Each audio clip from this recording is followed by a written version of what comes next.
Amen, amen, gloire à Dieu. Donc, je vais partager aussi sur un thème, et pour cela, nous allons prendre un verset. Nous allons prendre Matthieu 5, verset 44. Je vais lire. Mais moi, je vous dis, aimez vos ennemis et priez pour ceux qui vous persécutent. Le thème, c'est simplement, il est important de prier pour ceux et celles qui te font du mal afin de te libérer de toute rancune.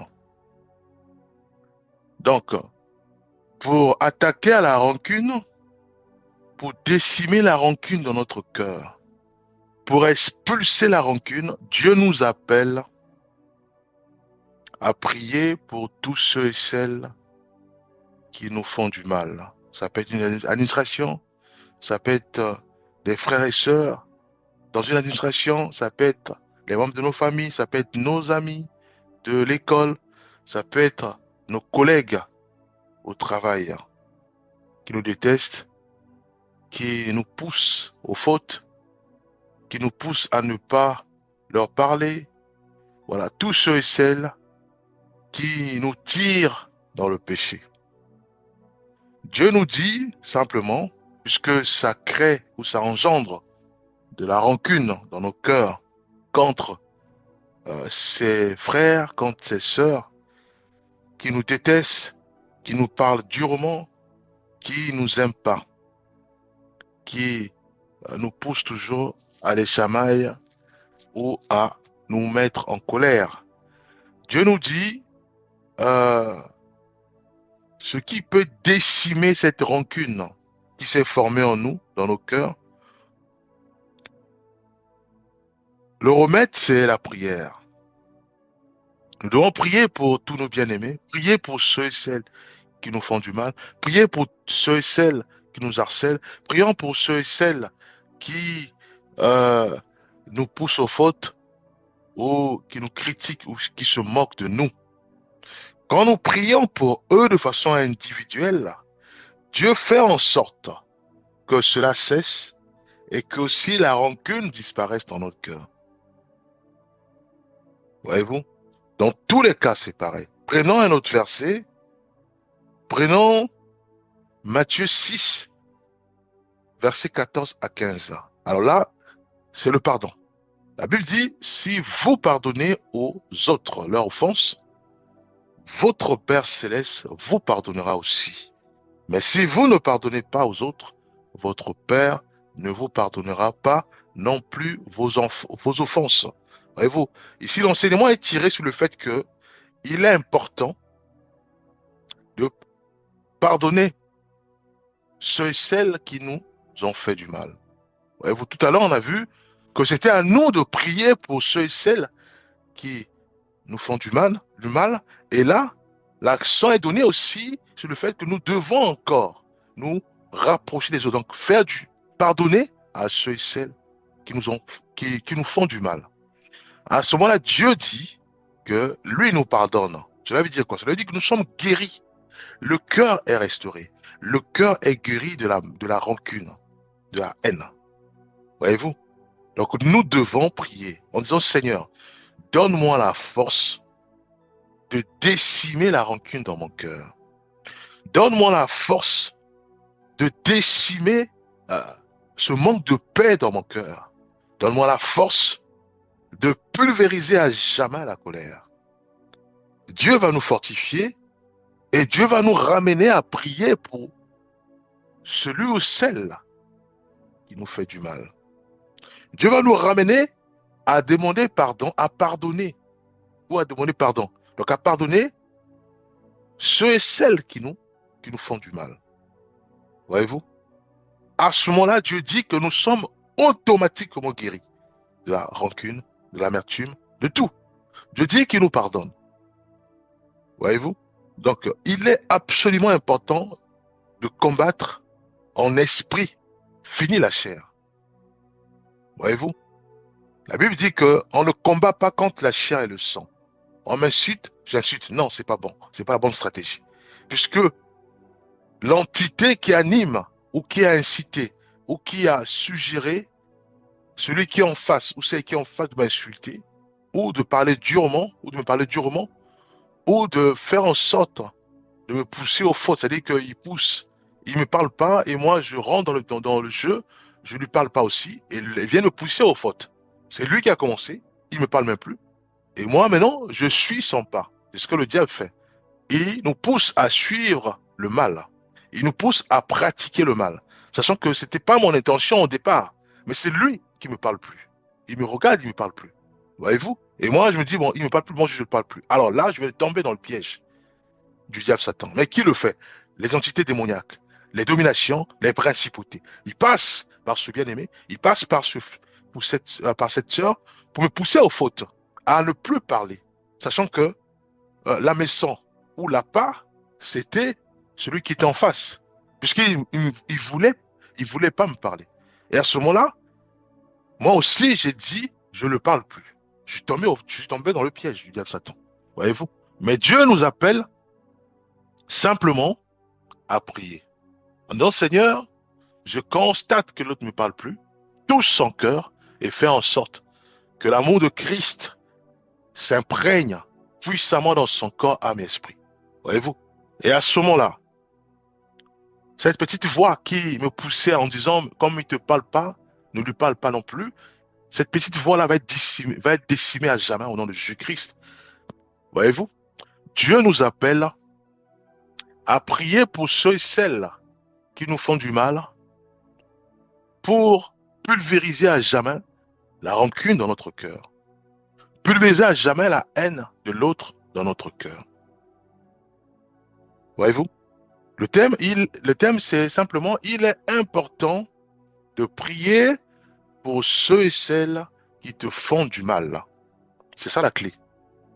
Afin de te libérer de toute rancune. Luc 6, verset 28. Bénissez ceux qui vous maudissent. Priez pour ceux qui vous maltraitent. Voyez-vous, ça se répète. Donc cela montre l'importance de la clé. Cela montre que cette stratégie, elle fonctionne. Cette stratégie, elle marche. Voyez-vous, nous savons tous que les conséquences de la rancune, c'est les divorces, séparation, la colère, les bagarres et autres. C'est pas bon, c'est le mal. Voyez-vous. Mais nous ne voulons pas faire le mal. Nous ne voulons pas pratiquer le mal. Nous voulons au contraire pratiquer le bien, déployer le bien et contaminer ceux et celles qui nous entourent par le bien, l'amour, le sourire et la joie. Voyez-vous. Comme nous voulons pratiquer le bien, maintenant Dieu nous dit, bénissez ceux qui vous maudissent et priez pour ceux qui vous maltraitent. En faisant ainsi, sans se rendre compte, mais nous sommes guéris et délivrés de la rancune, délivrés de l'amertume, délivrés de la colère, délivrés de l'esprit de vengeance. Voyez-vous? Elle marche cette stratégie. C'est ça que c'est répété plusieurs fois. Voyez-vous? Donc, il y a deux points, il y a deux choses à faire, à retenir. Premièrement, nous ne combattons pas contre la chair et le sang. Donc, si nous recevons les scuds, les insultes, les pièges, nous devons réaliser que celui ou celle qui pose ces ameçons ou ces appâts est totalement inspiré par des dominations, des principautés, des esprits méchants et autres. Voyez-vous? Donc, cela appelle à la parole de Dieu qui nous met en garde en disant, nous ne combattons pas contre la chair et le sang. Ça ne sert à rien de l'insulter, ça ne sert à rien de jouer son jeu. Comme il ne veut pas me parler, je ne lui parle pas. Non, ça ne sert à rien. Ça veut dire que non, je combats contre la chair. Oh, Dieu m'a mis en garde sur le fait que nous ne combattons pas contre la chair et le sang. Voyez-vous? Ça, c'est le premier point. Deuxième point, c'est de réaliser que je dois prier pour le bien-aimé. Pourquoi? Parce que ma délivrance en dépend. Parce que ma restauration en dépend. Parce que, en faisant ainsi, cette petite voix qui me poussait à ne plus à suivre son jeu va être décimée. La rancune va être pulvérisée à jamais dans mon cœur. Voyez-vous? Il y a ces deux points-là à réaliser. Alors, comment faire? Mais appliquons la stratégie qui marche. La stratégie qui me demande à moi de pardonner. Qui me demande à moi de bénir ceux et celles voilà, bénissez ceux qui vous maudissent et priez pour ceux qui vous maltraitent. Voyez-vous, est-ce que c'est l'aveu de faiblesse? Non, bien-aimé. Moi, j'applique la stratégie du Seigneur qui me demande à moi de prier pour ceux qui vous maltraitent. Je ne suis pas son jeu, parce que si je suis son jeu, ça veut dire que je combats contre la chair et le sang. En priant pour lui, à ce moment-là, Dieu se met à l'œuvre, lie ces entités démoniaques et les jette dans les arides. À ce moment-là, le bien-aimé est délivré. Moi aussi, je suis délivré de la colère et de la haine et de l'esprit de vengeance. Voyez-vous? Romains 12, verset 17 à 18. Ne rendez à personne le mal pour le mal. Efforcez-vous de faire ce qui est bien aux yeux de tous. S'il est possible, autant que cela dépend de vous, soyez en paix avec tous. Voyez-vous? La stratégie qui marche, c'est de décimer la rancune en faisant le bien, en priant pour l'autre, en recherchant la paix. La stratégie qui marche, décimer le manque de pardon en pardonnant à l'autre. Voyez-vous, Dieu nous appelle à réaliser que le diable Satan nous tend des pièges. Nous devons discerner ces pièges et vaquer à la prière. Voyez-vous, nous devons discerner ces pièges pour ne plus jamais retomber. Voyez-vous, cela passe par les administrations, on demande des dossiers et les refus, on demande des autorisations pour faire par exemple des soirées barbecue, pour ensuite évangéliser, on a des refus. Voyez-vous, alors on se dit, mais attends, mais ce monsieur qui m'envoie des refus là, mais alors je commence maintenant à laisser émerger en moi la haine. Là, ce n'est plus bon. Là, nous combattons maintenant contre la chair et le sang. Or, Dieu nous a défendu fermement de le faire, mais de combattre contre les esprits démoniaques qui animent ce frère à nous envoyer des refus. Alors, qu'est-ce qu'on fait? Mais nous appliquons la stratégie qui marche, qui consiste maintenant à prier pour ceux et celles qui nous maltraitent. Touche ce bien-aimé, transforme son cœur, faire en sorte que la haine qui l'anime disparaisse dans son cœur, que l'amour de Christ inonde sa vie et toute sa maison, transforme ses pensées, transforme sa vie. Voyez-vous, nous prions pour ce bien-aimé, mais sans se rendre compte, les démons qui l'animaient sont liés au nom de Jésus-Christ et expulsés à jamais. Or, ce bien-aimé, voyez-vous, et là, nous avons obéi au Seigneur, qui nous demande à nous d'appliquer la stratégie qui marche. Voyez-vous, et à ce moment-là aussi, la haine, la colère, la rancune disparaissent de façon miraculeuse. Ça disparaît instantané dans notre cœur.